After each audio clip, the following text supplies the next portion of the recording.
Christina, looking at the current market environment, what we are experiencing right now, what are investors getting wrong or right today? Not months from now, but today.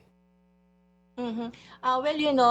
Markets are very volatile, so investors are distracted. The foreign investors are out of the market. They're selling the Philippines, selling actually the entire Asia and even Europe. They're into Wall Street. They're into Taiwan that have these themes about defense spending, energy assets, the hydrocarbon exporters, and then the AI. So they're all into it. So the emerging market has been marginalized, and even our currencies has been hit.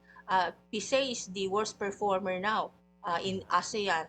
It's negative 10% lower. It's good that we're able to recover now. And then the currency also is negative 5% from the day that this war started.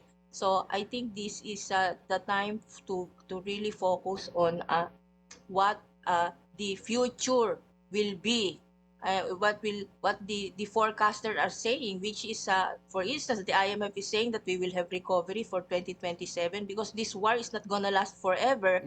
It's time to look beyond the current Yes. situation and invest for 2027, and the IMF is saying we're gonna grow 5.8%. We're gonna be based on a survey of various foreign institutions, financial institutions, we're gonna be the second best performing GDP next year, next to Vietnam.